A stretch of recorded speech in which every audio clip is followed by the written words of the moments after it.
Welcome back to the Hitting the Turnbuckle podcast. This is the Bad Blood review show. Bad Blood going off the air just a few short hours ago.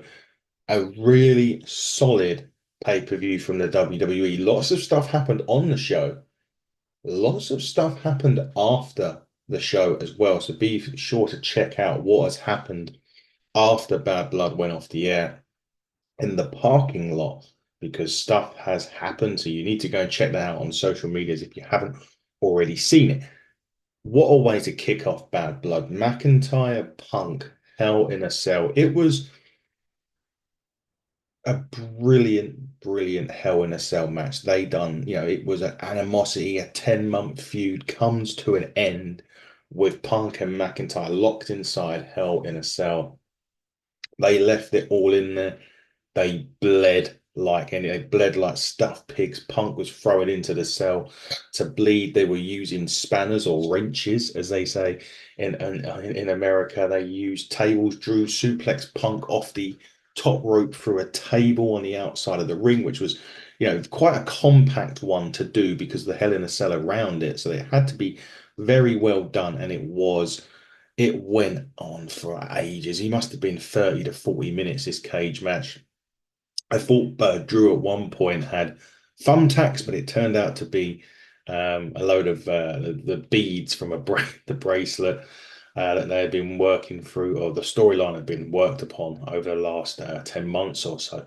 But what a great match they had. And what I liked about it as well is there wasn't a lot of like pin attempts until the back stretch of the match. They done the first three quarters of this match with probably one pinfall attempt. And I really like that because it showed that they weren't there to win the match. They were there to kick the shit out of each other. And that's exactly what they did throughout this match. They totally kicked the shit out of each other. It was long. The Claymore was hit, I think. They hit one early on the outside of the ring, McIntyre, but he didn't hit one on the inside of the ring for so long. I think that's where the first near fall actually took place. But yeah, I did like that because they were there just for brutality, not to win the actual match. And then that was the whole point of it all along, wasn't it? Punk was looking to make Drew bleed. Drew was looking to end CM Punk's career inside Hell in a Cell, and they done a great job. Probably one of the best Hell in the Cell matches, because it was brilliant. It was so good. But the finish to the match ended up with Punk hitting the GTS with a chain wrapped around his leg onto Drew McIntyre, picking up the 1, 2, 3. Punk collapsing as he gets out of Hell in a Cell. He's had a little bit of oxygen required. Reminded me of the MJF, I think it was Osprey match where MJF he won the title, but needed the oxygen at the end. So it did kind of remind me a little bit like that. But Punk and McIntyre put on an absolute clinic in that match, and it was it was brilliant. It was a brilliant story. They come out there, they literally said what they were going to do. They were going to make each other bleed. It was going to be brutal. It was going to be battering. It was everything it needed, and then some more. What a way to start Bad Blood pay-per-view with that. We then go to Nia Jax and Bailey, and they actually had a really fun match for the SmackDown Women's Championship. Obviously Bailey getting there through beating Naomi. This past week or the week before, so a couple of weeks ago on SmackDown, Bailey beat Naomi to get her shot at the Women's Championship with Nia Jax. This was a really fun match, and the questions, as always, was going to be raised. Would Tiffany Stratton cash in Money in the Bank during this match? Well, no, she did not cash in. However, so this match was really well done. There was lots of good, well done spots on this match, and one of the well done spots was the ref bump. Nia Jax collapsing onto the referee so the referee took the bump, which allowed Tiffany Stratton to come out, hit Bailey with the Money in the Bank briefcase. Now, at this point, Nia and Bailey are both down. The referee is just getting to her feet, and takes the briefcase from Tiffany. Nia sits up like the Undertaker, literally sits up like the Undertaker, sees what's going on, And she's like, what is going on? Like, what are you doing? You're betraying me to Tiffany. Or, and I could still have cashed it in at that point, but chose not to.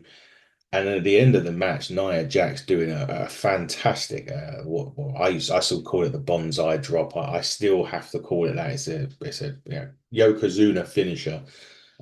She hits a really, I mean, that she come down with velocity on it. It looked like she meant it, put it this way. It was this big jump and landing on Bayley to put her away for the 1, 2, 3. Nia Jax retaining the women's championship on this, but there is dissension in the ranks for sure with her and Tiffany Stratton. Now, I'm not sure Tiffany was actually cashing in the Money in the Bank briefcase at this point, by the way. It was very innocuous. So I think Nia sitting up at the wrong time and actually seeing something which there isn't really there to see, if that makes sense. Um, However, this is going to bode well going into SmackDown this week for sure. There is going to be things going on the blue brand this week, none more so than what happens at the end, well, when Bad Blood goes off the air. More on that very, very shortly. But Nia Jax retains over Bayley in a fun match, to be honest. I thought it was very well put together. Very good spots during this match as well. Yeah, just a really fun, really, really fun match. What happens from here from Bailey? And I don't know who's next in line for Nia. Not well, who's next in line for Nia? I can tell you that in a little while because there was a big announcement from Triple H during the show. Well, they said historic announcement. I'm not quite sure what it was historic, but there was an announcement made for Crown Jewel in 4 weeks, and I better give you an insight as to what that is and what and who's Nia's next opponents. It's a little interesting what they're doing. Although it's been done a lot of times before. So anyway, more importantly, Nia Jax beats Bayley and retains the women's championship. We then go on to 2 matches that pits the Terror Twins against the Judgment Day. The first one was Finn Balor and Damian Priest. And I just think that considering everything that's happened with these two, considering the turn from Balor blaming the fact that he never was champion because Damian Priest had money in the bank, costing Damian Priest a title against Gunther, with all of that that's happened, I just felt the match itself was a little disappointing. There was, for me, this is more of like a Drew and Punk thing. It's just not as, it should have been as intense as that. We should have had that intensity from these two. I didn't see it from him. There was moments in the match, sure, of course there was. But there just wasn't enough intensity for me that I think there should have been. There should have been hatred. There should have even potentially have been blood here. I don't mind there being blood when it makes absolute sense and when it's a necessary part of the show. Don't just want to bleed for the sake of it. But these two, perhaps they're going to have another match later on down the line, or perhaps maybe as early as this week at Raw or next week at Raw, they'll have another match because it needs something. Maybe it needed a stipulation. Maybe that was what was missing from this match because you still could have got DQ'd in this. Perhaps that's what it was that was missing because it just did feel like it lacked any oomph. The match itself was fine. The two were very, very good. There were some nice sequences in this match and some good reversals from Finn into sling blades and to like the usual set of moves that he does. But I just felt like, yeah, it needed something. There wasn't enough, as I said, there just wasn't enough intensity there between the two for them to have put on, a match that was memorable, so to speak. Maybe it did need a stipulation. I mean, to be honest, it shouldn't have done, but I suppose perhaps for the level of violence that you wanted Damian Priest to show, it probably did, if that makes sense. So I would have said this one was the weakest match of the night, not because it wasn't a good in-ring equality. I just think I expected more from this. And as I said, I expected that intensity. I expected that just that fight from both, really. You got Finn Balor that's blaming Damian Priest for him not being champion because he was always Mr. Money in the Bank and there was always that cash-in attempt. You had Damian Priest Finn turned on Damian Priest, cost him the world title. just expected more, and perhaps a one-on-one match. Maybe that's what it was. It was maybe that it was the match that was wrong, and it should have been a street fight. It should have been Cell. It should have been something. Maybe they will have something on Raw, like a steel cage or something like that, along the lines of that, to kind of kill the feud between those two because it needs it. And I think it needs a stipulation, a gimmick match, so to speak, for them to be able to come at it with the intensity that it needs. That's just my opinion. And during this match, anyway, the Judgment Day did indeed interfere. However, it did not work as Damian Priest wins with the South of Heaven choke slam. But as like I said, for me, lacked intensity, lacked what it required, to be honest, for me. I expected more, but perhaps, like I said, being with it being a one-on-one with DQs and everything else, perhaps that's what it should have been elevated to something else. But nevertheless, Damian Priest picks up the victory and rolls on. Before we get to Rhea and Liv, this was the big announcement from Triple H, and he had another belt in the ring. And at this point, we've been talking on the podcast recently about how the women needed a secondary title, and I honestly thought this was the introduction of one of those secondary titles, but I was wrong. Triple H came out and he announced that at Crown Jewel, the champions will go against so the world champions will go against the world champions of both the men and women for the Crown Jewel Championship, which, fair enough. Look, they go to Saudi Arabia. Saudi Arabia are paid a lot of money to have the WWE come over. So I totally understand that they will do a lot for them and they want to make it special when they go over there. But it was like the greatest Royal Rumble or the biggest Royal Rumble or whatever it is. It just means nothing really. And it's just a title for the sake of making a championship. I would have much rather Triple H announced we're going to crown the first ever women's United States Championship or the first ever women's Intercontinental Championship. Just something for it to be historic. Was this historic? No, we've seen champion versus champion quite a lot in our time as wrestling fans. Just because it goes for that Saudi Arabia belt or whatever it is. I mean, there's going to be some interest. There is an interesting matchups to be had, and we'll get into what those matchups are at the end of the show, or at least at the end of the next match. I better tell you the women's match, and and then at the end of the next one, I'll tell you the men's one. But was it historic? No. It could have been announced somewhere on a Raw or somewhere like. I don't think this was the time or the place to announce it. If it, as I said, if it was the Women's Intercontinental Championship or the Women's United States Championship, that would have been historic because it would have been the secondary title that the women need in WWE. To have this one as I don't know. Is it going to be defended? Is it going to be defended every year at Crown Jewel? What's the deal with it, basically? And we didn't really get into that. However, it was interrupted by Gunther, who comes out. Now, there was a lot of legends on show. DDP, X-Pac was there, Jacqueline was there, Mickey James. There was a lot going uh, on this. And Gunther come out, and in the crowd was Goldberg, his son Gage, and I think his wife. And Gunther clarified, because he said to Bret Hart a few weeks ago that his favorite wrestler was Gunther. And he basically said he was lying, it wasn't Gunther. And he said about his son, like, just don't take advice from your dad. Your dad couldn't wrestle. They ended up having to be separated, Goldberg and Gunther. That may have been something I might have had a little bit of interest in.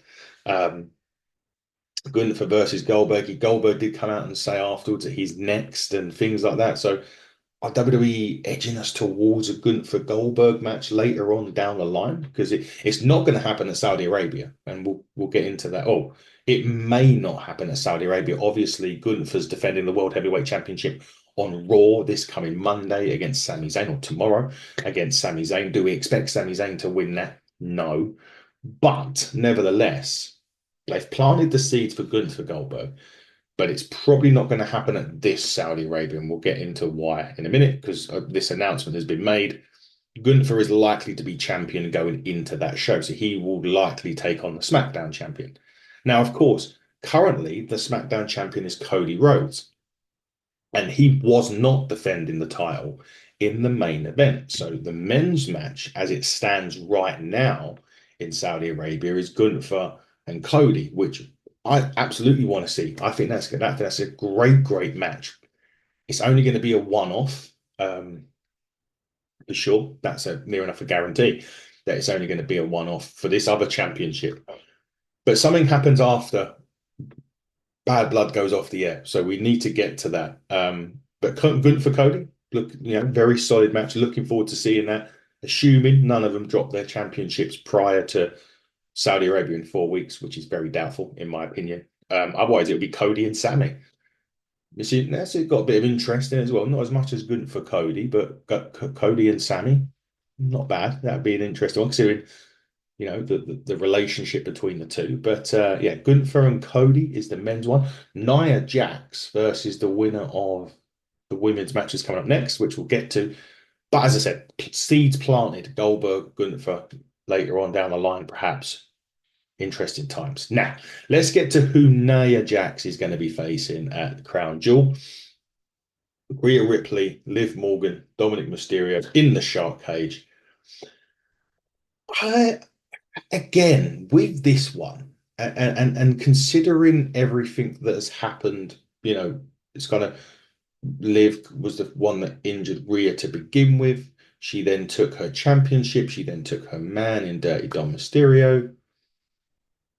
She obviously come out in the low rider actually with Dom before he got put in the shark cage, by the way, and hoisted a little. That was the thing. Quickly before I get into the match, they hoisted Dom up, and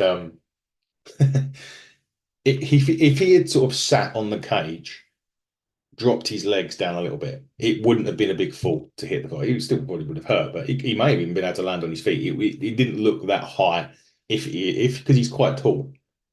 So if he sat down on the edge of the cage and dangled his legs and then dropped, it probably wouldn't have been a massive fall off from the shark cage. But anyway, again, with everything that's gone on between the two, I don't think this is the blow off match, because again, when you maybe I'm over analyzing the story here, but Liv has taken everything from Rhea. Listen, she injured her. She took a title. She took a man. This again lacked the same kind of intenseness that Finn and Damien had. In fact, they probably had more intenseness in their mixed tag that they had at the show before. So again, for me, it lacked something. And we'd said this all along that we expected Dominic Mysterio to still get involved in the match, and he did. But it was kind of I mean, the match, I said, the match again was fine, but again, for me, I would have expected Rhea literally killing Liv for a lot of this match. It wasn't the case. And it gets to a point where Dominic manages to unlock the cage door. He falls sort of, he's dangling by his legs. He kind of like his legs just get caught and tied up. So he's dangling. And at this point, Rhea's got the match won. You're expecting, the finish and then the 1, 2, 3, but she decides to get her own back on Dominic. She goes out the ring, she picks up a kendo stick, she whacks Dom several times with a kendo stick. Now, then all of a sudden she gets attacked, but it's not Liv that attacks Rhea. It is the returning Raquel Rodriguez attacks Rhea Ripley, causing a DQ. I actually thought, part of me, it was probably early doors that Liv actually went on to win the match, but she didn't. Raquel Rodriguez coming out, causing the DQ win for Rhea, protecting Liv as champion. And does that mean that Raquel was in a Judgment Day going forward? I don't know, but Liv walks out of that match. The champion still, Rhea wins by DQ. Dominic gets kendo stick, but I still think a lot like Finn and Damien, that match lacked the intensity it needed. And again, maybe because there was a DQ finish in this one, they're kind of another one that needs a cage or needs something to for that match to really be over between the two. And I feel as if it needs Street Fight or Last Woman Standing or something like that, because It again, the in-ring stuff was fine, but you just expected more from it. Again, maybe that needed the hell. Maybe near enough all these matches needed to be inside Hell in a Cell. I don't know. But Rhea wins by DQ. Liv takes the title home with her, and thus it will be Liv currently as it stands going into Crown Jewel. It's Liv Morgan, it's Nia Jax, champion be champion. The championships are not going to be on the line, but they are going for the Saudi Arabia Championship or whatever you want to call it. So at the moment, Cody, Gunther, Liv, Nia at Crown Jewel. Very, very good. Now, main event. Cody Rhodes, Roman Reigns, Solo, Jacob.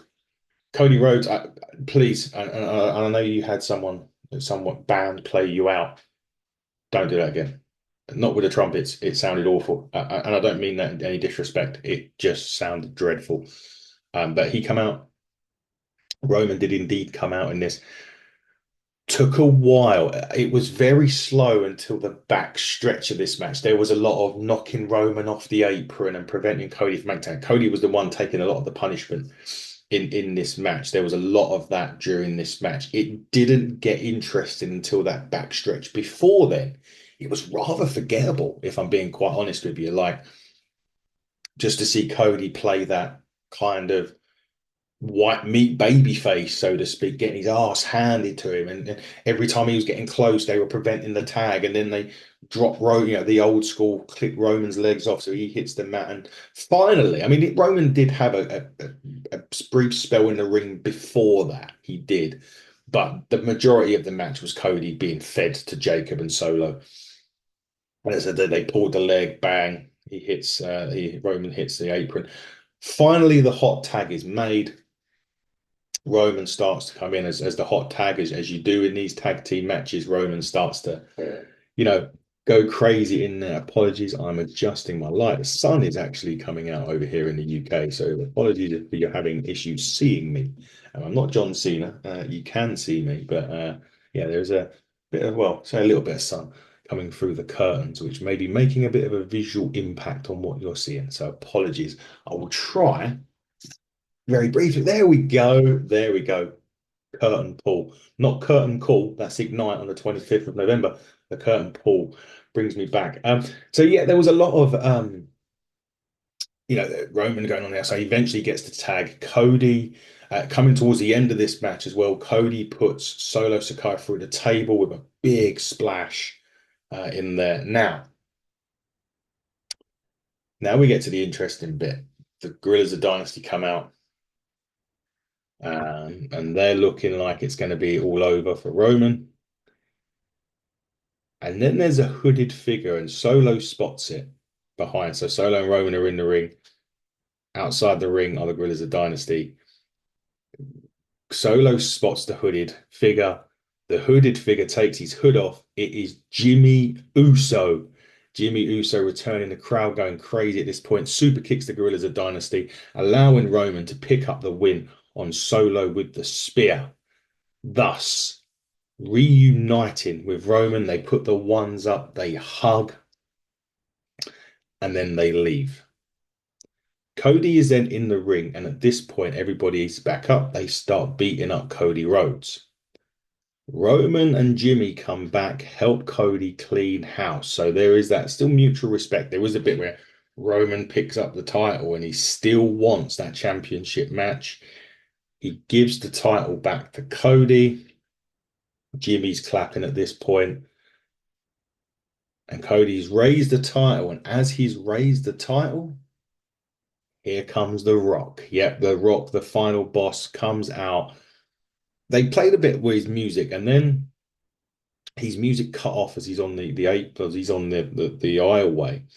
And then he sort of goes 3, 2, 1, and then that.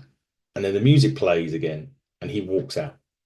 I don't quite get the meaning of that, or I don't quite get everything. He did do a 5-minute Instagram promo where he spent most of the 5 minutes just saying the word final boss. And I don't quite understand what that was. What is he doing here? What is his motives? We don't know. But The Rock did return at Bad Blood at the end of the show, and just basically went, I don't know. I don't know. I wish I could tell you more, but that was it. So Bad Blood finishes at that point. But like I said, WWE now are doing a great job of doing things, or yeah, they're doing things during the show, so you have to keep your eyes peeled for little clips and little eggs as to what's going on. Now, after the show, and I don't think they've posted this yet. I haven't checked their official accounts. I've seen fan footage of this. Kevin Owens has turned heel again at the end of Bad Blood when the cameras are off air. He goes into the parking lot. He has a heated confrontation with Cody Rhodes. He then attacks Cody Rhodes as at the in the parking lot and then drives off in the sports car. I don't think, and I'm going to check while I'm on, I don't think that has been picked up by WWE yet. I could be very, very wrong with it. Let me see with it. I need to check and see what the deal is with this. Has it? No, they haven't put it on there. They are yet. They are yet. But, oh, Sami Zayn. Sorry to just go back to that Gunther segment. Sami Zayn come out and they did brawl thanks to me looking through WWE's thing. They did have a little brawl with Sami Zayn, and Gunther. So apologies for that. They didn't put in the Kevin Owens attack on Cody Rhodes. So very interesting. Very interesting. They have not done that. WWE haven't posted it. There is fan footage out there of it. What does that mean for SmackDown going forward? Well, we're going to have to find out in the next few days. But yeah, solid, jolly show. Very enjoyable. I felt as I said, the Terror Twins 2 matches with the Judgment Day, I felt lacked good matches, just lacked the intensity as to really where they should be considering where they are in the storyline. But very, very well done show. The Rock coming at the end, the kill turn after the show that you don't see. Lots of good stuff going on. So kudos to WWE. Another solid pay-per-view show is in the books, and the next one is in 4 weeks' time in Saudi Arabia. With that being said, keep it locked to HTT Buckle on Twitter and YouTube. Here in the Turnbuckle Podcast on Instagram. We'll be back actually in the recording later on with our good friend Gary Joe from the FTR. We're doing our AEW overview. He is now our AEW analyst.